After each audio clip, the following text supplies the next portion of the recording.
Good morning and welcome back to Teach with Michelle. I'm so happy to see everybody here again today. So over the last couple of days I've been asked a few questions and I thought, do you want to know what?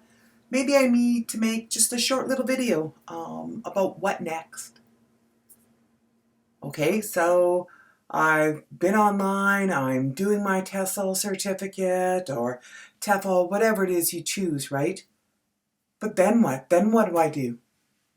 Well, then you hop on your computer and you start doing a little bit of research. That's my expertise. I love research.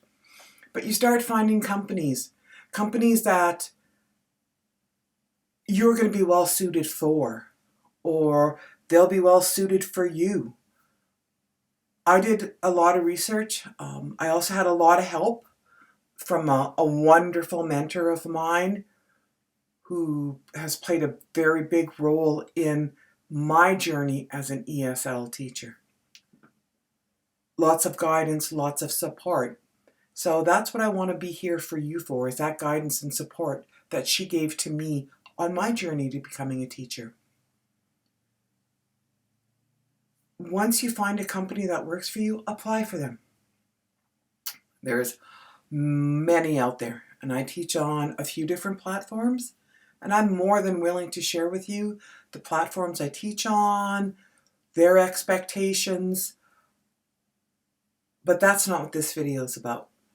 This video is about asking and answering some of the questions that have been brought forth to me. So instead of messaging everybody individually, it was just a no-brainer to make another video and let everybody know out there that, hey, great, yeah, right after you're done doing your TEFL or your TESOL, hop online, start doing some research. Look for those companies that you're going to be a really good fit for, or they're going to fit into you, with you. Because remember, if you commit to working for the company, if you're a teacher no-show, or you're always taking emergency leaves, it's not the company you're hurting. You're hurting the students. So you have to flip that mindset that you're an independent contractor right now. Your actions don't hurt the company. Your actions hurt the child. So make sure, first and foremost, that you find a company that if you're going to commit to working for them, you're going to commit to the hours that they want you to be there teaching. Second question I was asked, and it kind of made me go, was, so what do you wear when you're teaching? Like you're teaching online. And I thought, well, that's a strange question. I mean, what do you wear when you go to work? But then I really thought about it and I dived into that question. There's a lot of misconceptions about working from home and working online. A lot of misconceptions that people have that, oh, it's not a real job, or, I love working at home because I don't have to dress up. Well, of course you do. It's a job. So I put some thought into that, and it's early morning here, so I thought, I'm going to make a video and getting right back to the basics. What is expected when you're teaching online? Better yet, what's expected when you're working online? Well, first and foremost, one thing that is expected of all teachers: piercings and tattoos. The misconception is people say, well, you can't have them. You can have them. You can have piercings. You can have tattoos. They just can't be visible when you're teaching. Anybody who knows me knows my love of body art and knows that I have tattoos everywhere. But they're not visible. They're not visible when I'm teaching.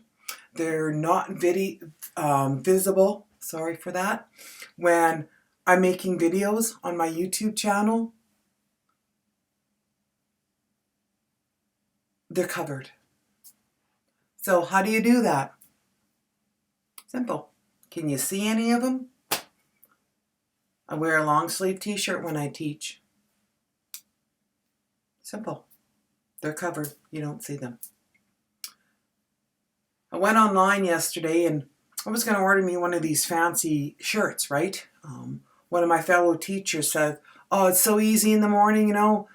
I've got 2 shirts that say, you know, teacher so-and-so, and I get up in the morning, like 20 minutes before I got to teach, I slap it on and I go to my teaching room, and it was like, whoa, 20 minutes before class. So I went online yesterday and I thought, maybe I'm going to order me one of those fancy teacher shirts. People who know me are going to tell you that I'm cheap. Don't believe them, I'm not cheap. I'm thrifty. So I went online and it was like $34 something for this shirt. Another $12 for them to ship it to me. And it's probably going to come in sizes that are really small and not made for a Canadian girl's build. So I went to the thrift store. Found a black shirt, found a gray shirt. Went to the local craft store, bought some iron-on decals. Lo and behold, I got a shirt that says Teacher Michelle. Cost $10. $10. $20 actually, because I got 2 shirts and enough decals to make 2 shirts. So roughly about $20 it cost me to have 2 teaching shirts to wear when I'm online. Some companies have certain colors. One of the companies I work for, their colors are orange. So I went to the local thrift store and bought an orange t-shirt. There you go. I think it cost me $4. So you don't got to spend a lot of money on an attire to wear teaching. You just got to research it and be a little bit frugal, right? None of my shirts have my company's logo on them, for the simple fact that then I can wear these on whatever platform I'm teaching on. And for me, it works. It makes sense. Another question I got asked was, do you always got to wear those goofy headbands? No, you definitely do not have to wear headbands. I choose to, though. I've been teaching going into my 2nd year online, and my students love them. They wait to see what kind of headbands I'm going to wear. I've always got something different, unicorns and little pom-poms. What else do I have? Christmas time, I have an elf one. One of my students, my regular students over Christmas, he loves it. Calls me the elf on the shelf. So they're just little fun ways that you can connect with your students. I have snowmen that bobble when I move. Those are really good for the younger kids, 4 and 5-year-olds, because a lot of times it's easy to lose their interest. They lose interest. They lose focus. So I always have, those little things on hand. So when you're preparing and you're getting ready now to go to that next step of, okay, I've got my certificate, now what? Now what do I do? Find that company. Fill out that form online, get it into that company, book that interview. If you're not sure what to do in that interview process, get hold of me. I am here to help you on this journey. No matter what company you work for, the processes are generally all relatively similar. I won't say the same, because each company has a different way of hiring you, or their hiring processes are a little bit different. But there's a lot of similarities in them.